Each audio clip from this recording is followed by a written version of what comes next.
Good morning, everybody. I hope this video finds you well. Today I want to talk about something that's happened throughout the world. It's a result of colonialism, where one powerful nation takes over another one, enslaves it in some various social, economic, or military manner, and forces the people to work for it. The United States has been involved in this just like Britain has, Spain has. We can't forget how Portugal looted South of Mesoamerica, destroyed the civilizations there for gold. We can't forget what Britain and Germany did to Africa and what the UK has done to Asia. These European nations came in, used their power, usurped the governments, and then for years, decades, even centuries, used them as tools. The people were slaves or enslaved, and all their riches flowed to these nations. You can still see them in the museums. Britain, France, the United States all have museums chock full of gold, art, painting, literature that they have ripped out from these other countries, their heritage, their history. And they proudly display it, saying, we took these from India, we took these from China, we stole these from Japan. Those days are over, people. China, for the last 70-some years, 75 years, have been teaching its people the 100 years of humiliation. Never, ever will they permit that ever to occur again. So when fucking more psychopaths such as Tom Bolton or Mike Pompeo believes that they can have this American-led world order and suppress China, you guys have no fucking idea. China is like this beaten up little waif that's just got a shotgun under her skirt, okay? You got no fucking idea who the hell you're dealing with. And it's called the 100 Years of Humiliation. And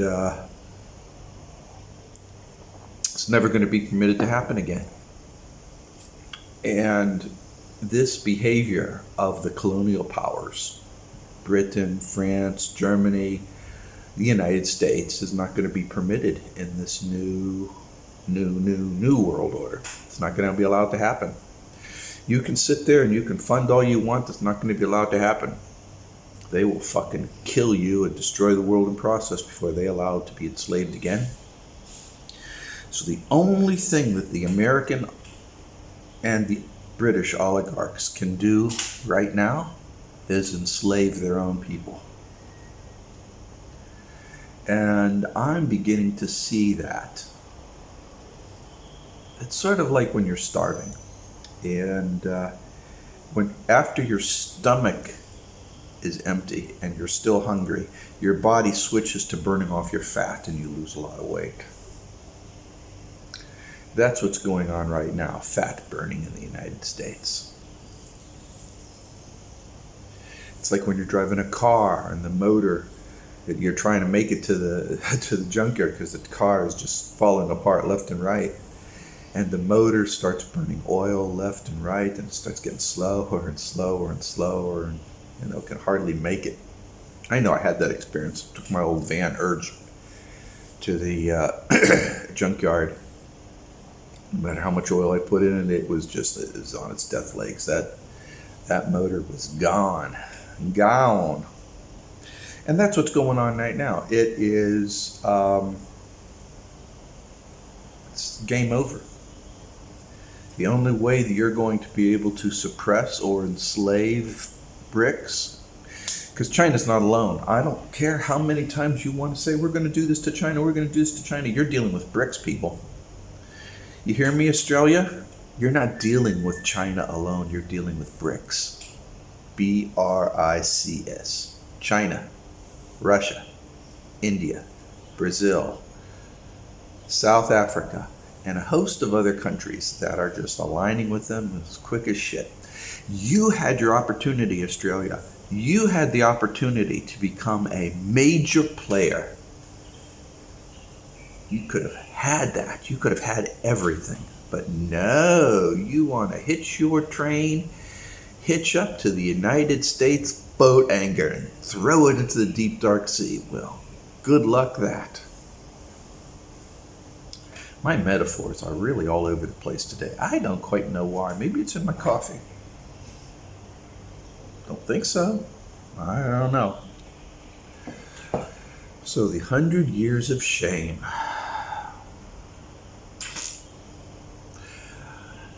What's the 100 years of shame? Let this guy talk about it.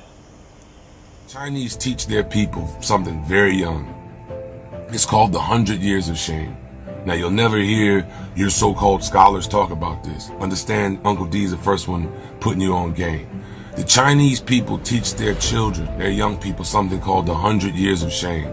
The 100 years of shame is the period in which they say, right, and they teach, and they believe this to their core, that China should be ashamed of itself, because in this 100 years, China worked to the benefit of other groups and against the benefit of the Chinese. And they teach their children that this should never, ever, ever, ever happen again. That at no point ever should China accept the ways of other people over their own. That no way should the Chinese people ever allow their nation to work better for other people, all while doing harm to their own citizens. This is why China has risen in the last 70 years the way it's risen. Peacefully, intact, culturally as solid as a nation has ever been in the history of the world. 外国人有多羡慕中国长面酒。 Chinese say, when they meet one another, have you eaten? Have you eaten? That's a salutation. No, they know what hunger is. The Chinese knows what hunger is. So every time he meets a person, says, have you eaten? If you haven't, whatever is they come, sit down, eat. I want to review with some clever guys here, see if you can better that. 场面时， We're not losing to China. We lost. In China alone, they have 40,000 kilometers of high-speed rail. America has none. Our fastest train is the tram that goes around the zoo. On a national level, we've been having Infrastructure Week every week since 2009. But we never do anything. We see a problem and we ignore it, lie about it, fight about it, endlessly litigate it, sunset clause it, kick it down the road, and then write a bill where a half-assed solution doesn't kick in for 10 years. China sees a problem and they fix it. They build a dam. We debate what to rename it. That's why their airports look like this, and ours look like this. China once put up a 57-story skyscraper in 19 days. They demolished and rebuilt the San Yuan Bridge in Beijing in 43 hours. We binge watch, they binge build. When COVID hit Wuhan, the city built a quarantine center with 4,000 rooms in 10 days, and they barely had to use it because they quickly arrested this. 场面十一， Of course, man. So I can walk down the street 3 a.m, drunk. I'm not afraid of anything. I haven't been afraid in China once. I've never been afraid living here about like my safety. Never, man, never. 场面十二， to China in 1980, China was still then very poor, and most Chinese people couldn't choose what to wear because they had to wear a Maoist costume. They couldn't choose where to live. They couldn't choose where to work. They couldn't choose where to study. And no, certainly they were not allowed to travel overseas. Today, in 40 years, if you look at the Chinese people, they can choose what to wear, you can choose where to live, you can choose where to work, you can choose where to study, you can even choose to go and study in the United States. And every year, 130 million Chinese travel China to overseas before COVID-19, and 130 million come back to China. So if the conditions, if the lives of the people, Chinese people have improved, then it is clearly people-centered government. I think the most impressive thing that the Chinese government has done is to lift 800 million people out of poverty. That's the largest poverty reduction exercise ever. I think he does. I think he does a better job than me. I have a tendency to meander, and he just speaks it out, just tells you right off the bat. And he's speaking in terms of Black, African, minority cultures, which is just as appropriate as Asian cultures or Indian cultures or Hindu cultures or any of these smaller cultural manifestations. It's just as important. And he's right. People should be ashamed to have a situation where you're working for somebody else and not for your own benefit, where you're behaving as other people say and not for your own benefit. We may think we're doing it for our own benefit. We may work in a corporation making a good salary. But if you're unable to save money, whether it's because of the social constraints or poor planning or the environment you're living in, then you are just being farmed. For all the money I made working on per diem basis for various specialized engineering roles, I was never able to save anything. It was tremendous. I had to make major cuts into my lifestyle. And when I mean major, I mean go without a car, size down to a cheap mobile home, major cuts in lifestyle to be able to save money. And that's the case for most Americans. And then once their opportunity and work dies off, they're living in tents. It's becoming a renter society. And that's what I've said earlier.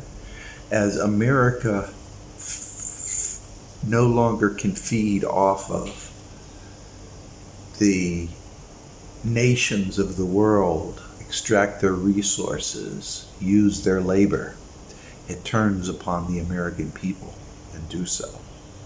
Uses them up to the best of its ability and then throws them out on the streets. And that's what you see in the United States.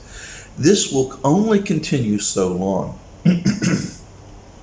Actually, I'm surprised it's continuing as long as it is right now. But, what do I know? I think that as the American military empire dies internally, you will find a absolute corruption of what America is. As I said before, American society is no longer, there is no society. People say, well, it's balkanized society. No, there's no cohesive society anymore. American society has collapsed. The only thing that's functioning right now is the government, and at that, it's just barely. We're watching the death throes. We will see a complete collapse with within a 10-year period. I'm arguing shorter than that. A death and a rebirth, say within 8 years, you will probably see a half-assed counterattack on that, some kind of attempt at war or some kind of attempt at this or that within the next 2 to 3 years that will fail and will only exasperate the process. So if things stay as it is right now, the United States will collapse and be reborn with between 8 to 10 years. If the United States tries to do something drastic or radical, which is probably a war, that's the only thing it's got left in its cards, you will see a brief and sudden event sequence and an absolute collapse of the United States within 2 to 3 years.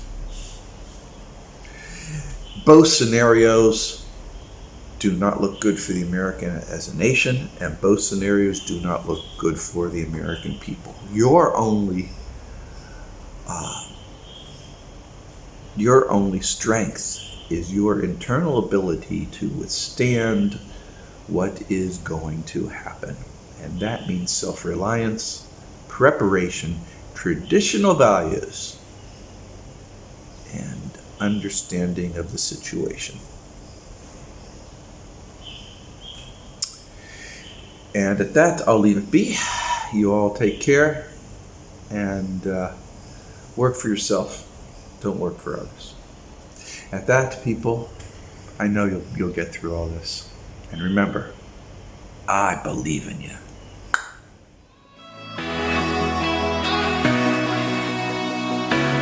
热闹的街道，自顾自疯狂的寻找，想不想放松去大笑？哦，再不降温会沸腾，孤单的赛道，是不是追赶着解药？闯不闯人总会变老，哦，绝不继续犹豫了，别着后。指引我迈往新的篇章，迎着风，守住一方，我把信念流浪，直到披荆斩棘，战斗后依然顽强的证明，在我心底，全力演奏着开始的指引。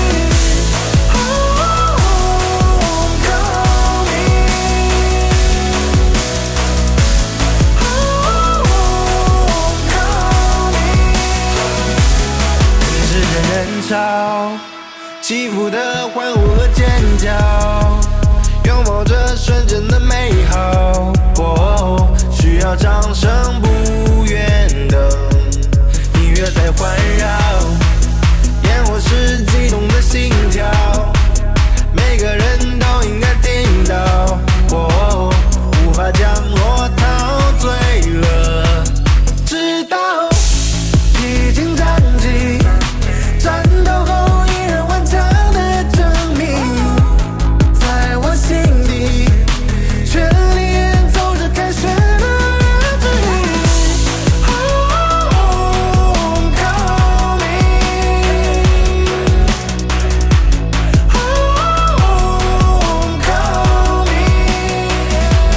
别着后，指引我迈往新的篇章。